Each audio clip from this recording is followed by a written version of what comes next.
Good evening.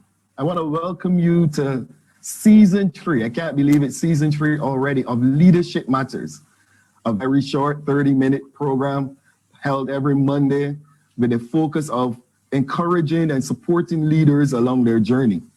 I am Dr. Kenroy Burke, and I'm your host, and I'm excited this evening because I have with me a young man who's been doing some fantastic things all across the world, Imran Richards.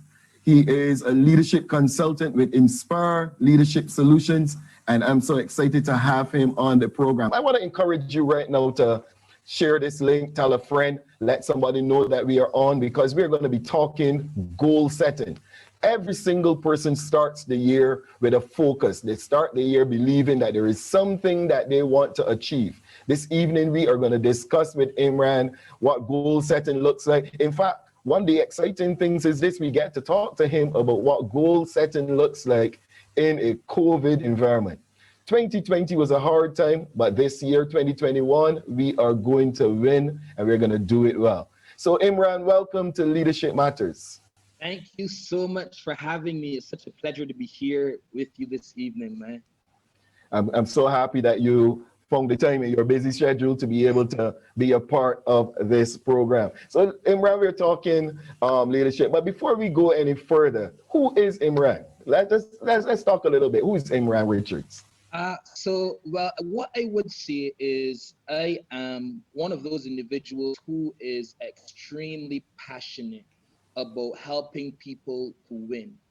There are so many individuals out there, right, Dr. Burt, who are extremely excited about moving their lives closer to the place where their dreams rest. Yeah.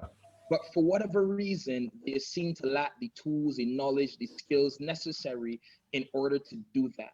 And so my passion, my desire is to help people win. You know, I'm a youth leader. I love the Lord with all of my heart, so that I'm grounded, and everything I do is grounded from that place of my Christian values. Married to a beautiful wife. Her name is Davida Richards. We've been together for 8 years now, and it's been such a pleasure. I have the privilege of traveling all over the world, over 50 various countries across 5 different continents, sharing on topics such as leadership, organizational culture, team development, and specifically the issue of fatherlessness. That is something that is significantly dear to my heart. I also have had the privilege of working in a number of prisons across the globe with youth and juvenile delinquents who are at risk. So yeah, that's kind of where I am. That's a bit about myself, and it's a pleasure to be with you this evening, man. Fantastic. So Imran, this evening we want to talk a little bit about goal setting. Yeah, sure. 2020, I know that many persons had fun poked at them because 2020, we came into 2020 saying to ourselves, you know, this is the year of vision, 2020 vision. Several persons had all kind of dreams, aspirations for 2020, and it wasn't necessarily the best for a lot of people. Several people got stumped, so a lot of persons gave up on those goals and what they wanted to accomplish. Yeah, This yeah. is 2021, and I want to believe that we are in a different space, different time, different season. Um, this goal setting look different in a COVID environment. I think goal setting. There are principles related to goal setting that may not necessarily change. Yes. But what I do think is important when setting goals is ensuring that those goals are actually achievable. Right. And the achievability of a goal, or what we call goal feasibility, is linked primarily to one's efficacy, to one's actual ability to execute on a particular area, their competence, or whatever the case may be. But it is also linked to their context, Mhm. right? And so it is really important, and you know this, Dr. Burt, that we are as effective as our Yes. awareness of what is happening externally, to us. What are those factors that we are unable to control? What if those things shift and change? How will that impact on my ability to achieve my goal? And I think so many individuals would have set their goals for 2021, whether it be from an organizational perspective, a team development perspective, whether it was an individual goal. They would Mhm. have set those goals thinking that certain contexts would have remained stable. Yeah. That certain things would have continued in place as normal. Maybe I had a goal to purchase a house, and I thought that my job, security was something that I didn't have to worry about. But then COVID came along and had a significant impact on your job, right? And so I think that definitely that derailed a number of Yeah. individuals. Those external characteristics that influence one's ability to achieve their goals. And so many individuals actually for 2021 experience either goal abandonment, Mm-hmm. where they gave up on a particular goal, or goal reassessment, where they said, you know what, I need to sit down, reevaluate where I am, think a little bit more critically about what it is that I want to achieve and the environment in which I want to achieve it, and then determining what is actually possible. What about goal paralysis? I'm just not going to do anything. Yes, there's so many individuals that experience goal paralysis as well. Individuals who said to themselves, well, look, I can't control this situation. You know, I really don't know what the rest of 2021 is going to look like. They never adjusted Mm-hmm. to the changes that we were experiencing, either locally or Yeah. as an economy. Never adjusted to the changes globally, and therefore they threw their hands in the air. There are so many individuals I know, and by their language, you can tell that they would have already been in a state of paralysis. They said stuff like, "I just can't wait until 2021 is over. Yeah. I can't wait for I can't sorry I just can't wait for 2020 to be over. I can't wait for 2021 to come Yeah. so that I can start afresh, so that I can." They practically give up on their dreams, they give up on their goals, the things that they wanted to achieve. And it's really unfortunate, because I think 2020 provided a significant opportunity for us to learn, Yes. for us to grow, yeah, and for us to be resilient, to show our resilience, so that we were able to engage in that process of goal reassessment, thinking, okay, who do I need to become in this environment in order to hit the targets that I desire to hit, as opposed to abandoning those targets altogether? Or do I just need to slightly adjust those targets that I had for myself, and maybe aim just a little bit lower? What is the low hanging fruit within this context that I can now pursue? And there Yeah. are a few of individuals who fail to do that. So there are two things that I want to ask you to address for us here. Mhm, One, you just talked about adjusting mhm. those goals. Yeah. I think that some people come into a new year, come into a space when it comes to goal setting, and they believe as though my goal is set in stone. And if it does not look exactly like this, well, that's it. Let's talk a little bit about that. How flexible should you be when you're setting goals? Yeah, I'd say that you should be rigid in terms of what you want to accomplish. You set a goal, but the thing that is extremely important is that your goal is realistic. Yeah. Now, studies and research shows that most individuals who set easy targets, easy goals, they never actually improve their performance. Hmm. A lot of individuals that experience goal abandonment in that sense, right? But individuals who set relatively difficult goals that challenge who they are, challenge them to increase their performance, but not just goals that are difficult to the point where you can't attain them, goals that are difficult but still attainable. Those are the individuals who actually go on to really achieve their goals, or at least improve their performance.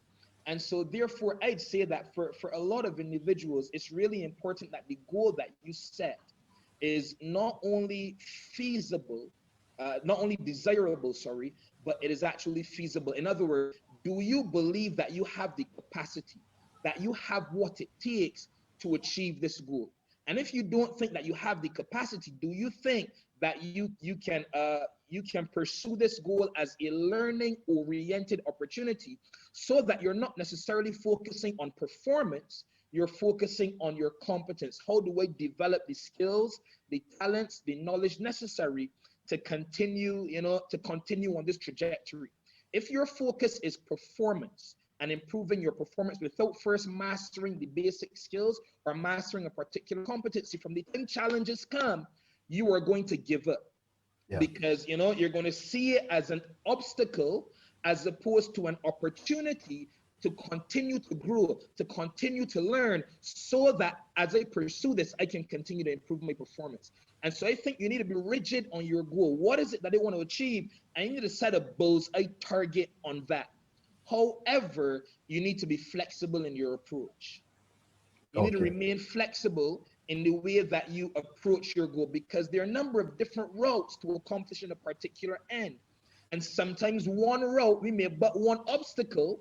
And if our goal was simply performance, or if our goal was based on our ego, because there are some individuals who set Mhm. ego goals, they are really about doing a particular thing or achieving or accomplishing a particular thing based on how other people will look at them, based on how they will be perceived. They're more concerned with the opinions of other individuals, how this will make me look in the eyes of the public, Yeah. than the thing itself. And so from the time obstacles come, they give up. I mean, like the Wright brothers, and I don't remember the other guys, but there were two individuals in the race to learn how to kind of be the first to fly, right? To fly Yeah. planes. Yeah, that was their goal. And when this guy found out that the Wright brothers had accomplished the goal, they sold everything that they had, right? And they went back home because they thought, well, these guys beat us to it. They got there Yeah. first. They didn't realize that there was so much more to build on in the world of flight, in the world Yeah. of aeronautics, like that, Aeronautics. that they missed a significant opportunity to learn, to grow, and to maybe even develop something that was stronger, because their goal was based on ego. We won't do it first. Yeah. And so that would be a huge mistake. So what I'm saying is that you're rigid in terms of your focus, but you're flexible in terms of your approach, and you meet obstacles, or you meet challenges not as obstacles but as opportunities. Fantastic. So we're looking now at because there's several persons we went to training, etc. And you would always hear about SMART goals, Yeah, etc. yeah, How do you classify qualify goals? yeah, I would want you to be able, because I'm believing now that you're to the place now where you are redefining some of these things. yeah. How do you classify? How would you contextualize goals? Right. Well, you see, the thing is this, right? And I love to be guided by the research, Mhm. because I think the research is important.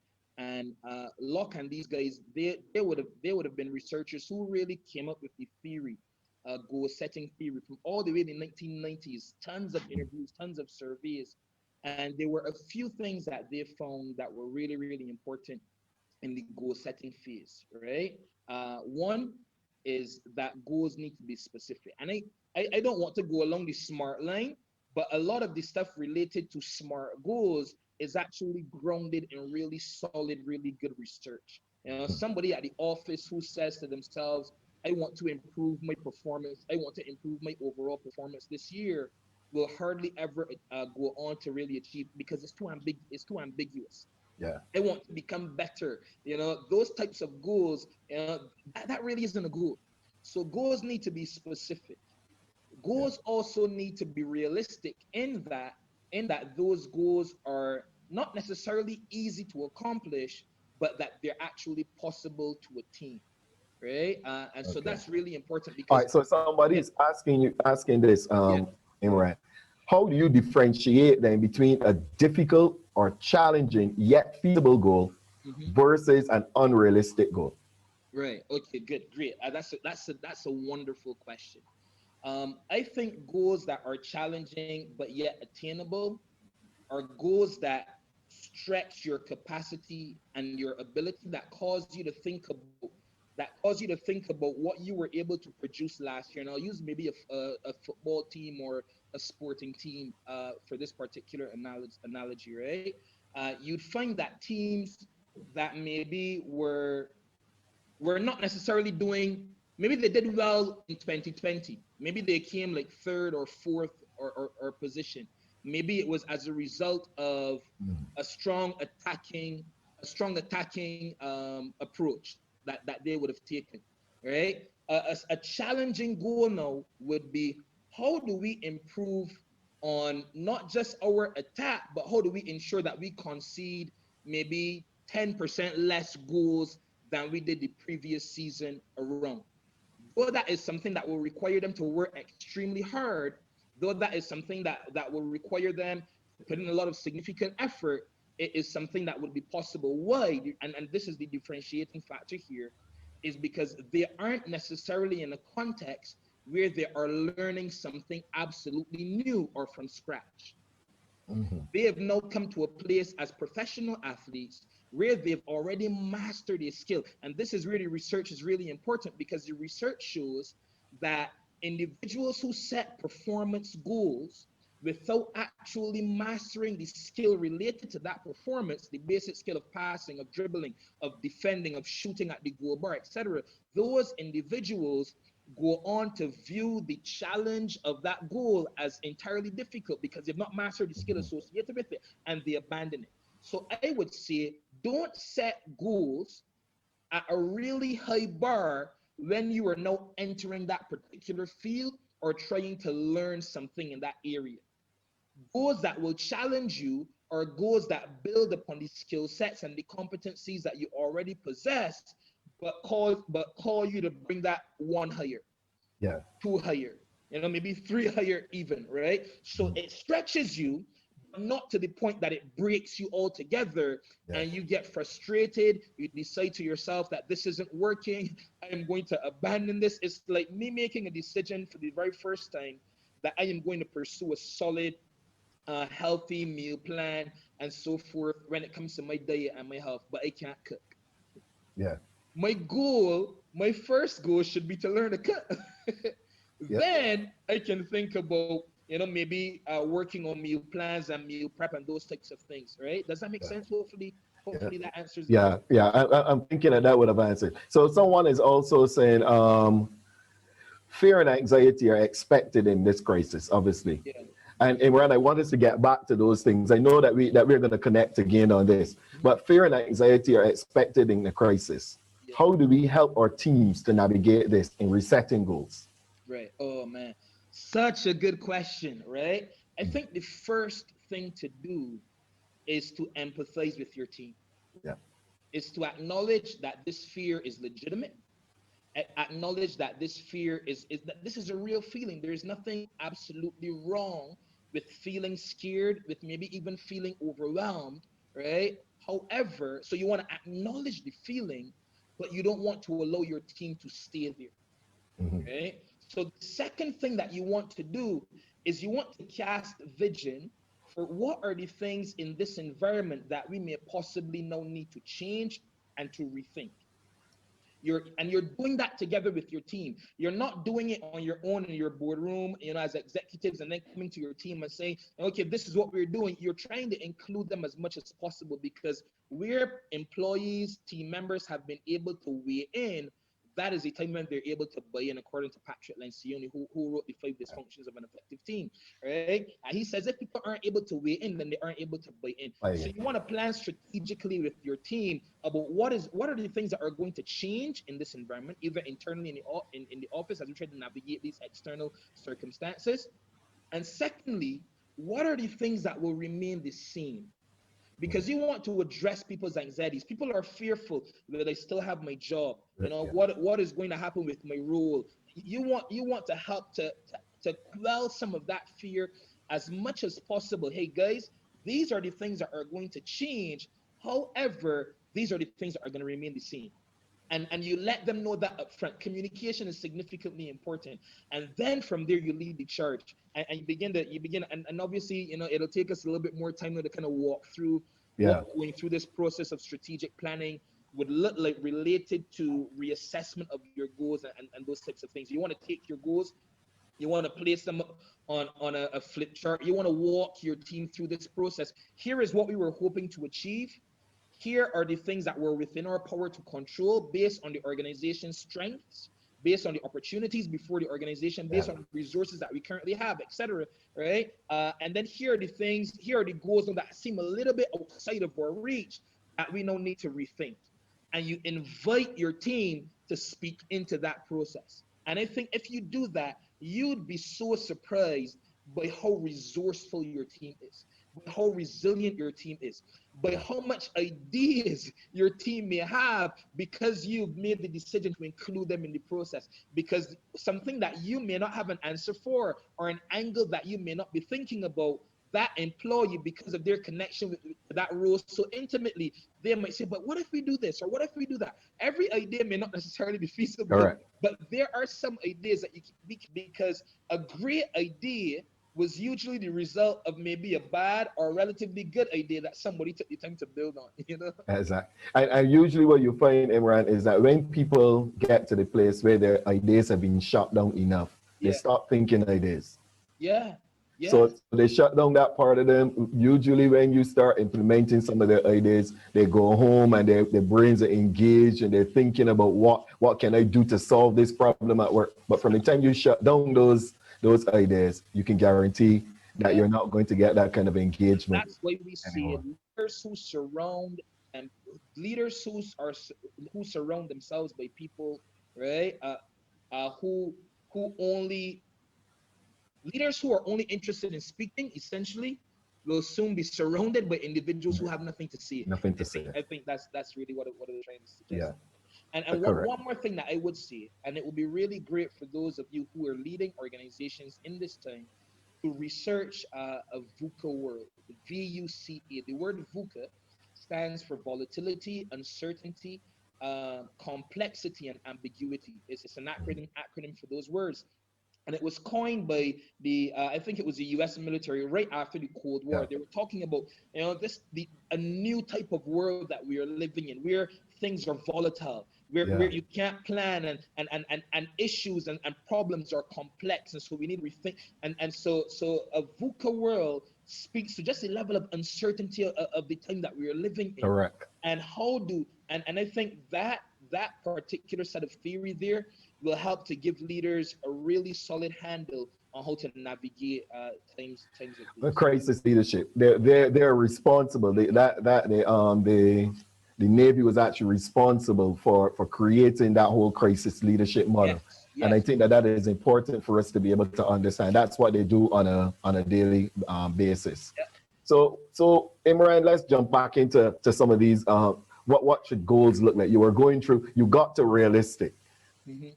Well, before I get there, right, Dr. Burr, here's one of the things that I would say is really important, especially when it comes to personal goals, right? Mhm. Because goals are grounded in two major things. Goals are grounded in people's past experiences. Mhm. Maybe it was a past performance that they were unhappy with or want to improve. Maybe it was a past failure. Maybe it was a childhood experience of poverty or something of the sort, and you decided, you know what, I am going to set goals related to finances, etc. So they're rooted in past experiences or current constraints, right? Maybe you're feeling a certain way about the place that you are now. The point that I am making here is that whenever individuals set goals, there are two major things at play: disturbance or dissatisfaction. Mhm. You are either disturbed with where you are, with your performance, with your team's performance, with your company's performance, or you're dissatisfied. So you're not necessarily disturbed in that things are going well, but you know that you're not maximizing your potential as an individual, as a company. So you're dissatisfied with where you are.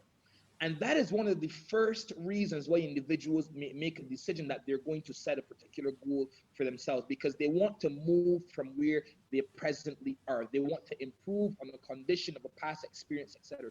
The second thing that contributes significantly to goal setting is a desire for what is possible. So they're disturbed either by their past or their present, or you have a strong desire for something that is possible. There's something that you want to achieve, that you want to attain, and there's an object of your attention that you want to give your energy and your activity to in order that you may achieve that particular thing. Unless those two things exist at the same time in a person's heart, then they will experience goal abandonment. Before we even get to whether the goal is realistic, whether it's achievable, whether it's time bound, etc., unless you are at a place where you are dissatisfied with where you are, and there's an excitement about where you are possibly going, where what you can possibly achieve, then change will not exist. right? And there's a book. It's a really excellent book. It's been written by a gentleman by the name of James Clear. It's called Atomic Habits. And one of the things that he outlines when it comes to the level at which people set goals and pursue change, he says that there are three specific levels that individuals pursue change. The first level is the level of outcomes. Most individuals, whenever they're setting goals, they're thinking about what they want to achieve. Mhm. They're thinking about what they want to accomplish. They're thinking, I want to lose weight. I want to make more money. I want to get a promotion in my job. They're thinking outcomes. But the second level, and more importantly, is processes and structure. You know, so the first layer of outcomes is concerned with what I have. The second layer is concerned with what am I doing. You know, what are my processes? How do I actually accomplish this goal? And he said the third and final layer is the layer of identity. Who do I need to become in order to do consistently the things that are necessary to allow me to achieve and obtain the thing that I desire to have? And he Give us says those three again. Give us those three again. the first one is we set goals based on outcome. Outcome, The second one is processes, processes, right? And the third one is identity. identity. Outcome is based on what we want to have. Processes are the things that we are going to do in order to achieve the things that we want to have. But thirdly, and the most important, is who do I need to become? The area of identity. Yeah. Who do I need to become in order to do the things consistently? Because activity is connected to belief. Behind every system of action is a system of belief. Mhm. So what you believe influences the way you behave. As a man thinketh in his heart, so is he. So last year in 2020, in the US, there was some research that was done, and most individuals set goals in two areas. They set goals in health. I don't know if you noticed, but fun fact for your audience, in 2020, the most bought item on Amazon was not toilet paper, believe it or not. It was actually dumbbells, right? Because for 2020, the number one goal was health. Health. And then the second goal was self-improvement, and the third goal was money. So people are concerned with health, they're concerned with self-improvement and becoming their best self, and Yeah. then the third is that they're concerned with Money. Yeah. money, right? But either way, the point is here is that people are concerned with outcomes, but they aren't focused on the second layer and the third layer. What are the processes and who do I need to become? And I think this is really, really important in goal setting. So number one is the goal needs to be specific.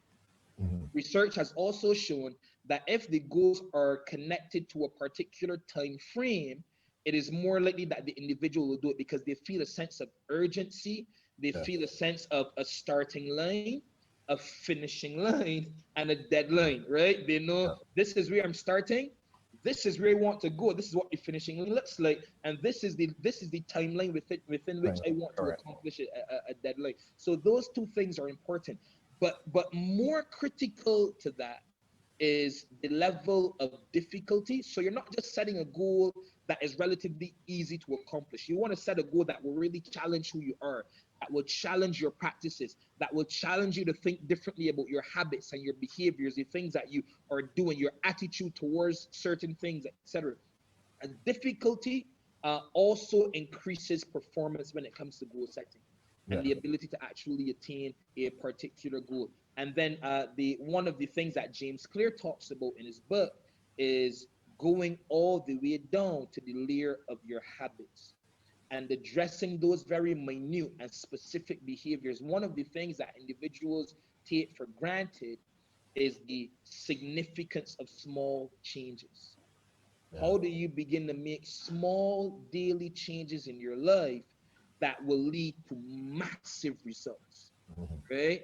So many of us underestimate what we can do in a year and overestimate what we can do in a day. Right? And so you set your goal, whether it's in terms of difficulty, etc. But you're thinking, okay, day by day, what are the small actions that I can take that Yeah. will bring me closer to achieving this goal? The final point that I would make on this is ensure that your goal is not necessarily a performance goal, especially if you're looking to navigate a new field, or in a time like we're in now where you have to retool, you have to upskill. Maybe you lost your job. I know you have to kind of try to go back and do a certification and make yourself marketable in the job market, etc. In those instances, ensure that your goal is learning oriented, right? That your goal is learning oriented as opposed to performance oriented, because that way you're a lot more patient with yourself. When you encounter failure and you don't quite achieve your goal, you're able to ask yourself, what did I learn from that experience, and what can I improve going forward? Wow, fantastic, man. This has been phenomenal. Imran, believe it or not, half Yeah. an hour is gone. Oh well, 6:30 Yeah, already. we're going to connect. Definitely, we have to connect again next week and Sure. continue this. The discussion has been great. It has been rich. One of the things that we encourage you is to take that goal setting step by step, small steps by step. Sometimes we look to jump and we look to sprint and we look to hurry everything. Yeah. And oftentimes that is the death of those goals because we push a little harder than we ought to. Give yourself time to be able to see those things happen for you. This has been Leadership Matters, and I would say thank you so very much to Imran Richards, leadership consultant from Inspire Leadership Solutions. And this has been some phenomenal stuff. We're looking at goal setting. I encourage you to join us again next week. Tell a friend, let somebody come on to Leadership Matters. We are on Facebook, Leadership Matters 246, and by next week, our YouTube channel will be up and running for those persons who prefer YouTube, the Generation X and Z and all these others who prefer to go on YouTube. We're going to have everything running on YouTube for you by next week. This has been a passionate discourse, and I know that you don't want to miss this next week. So join us again next week for Leadership Matters, simply because leadership matters. I am Dr. Ken Roy Burke. See you next week.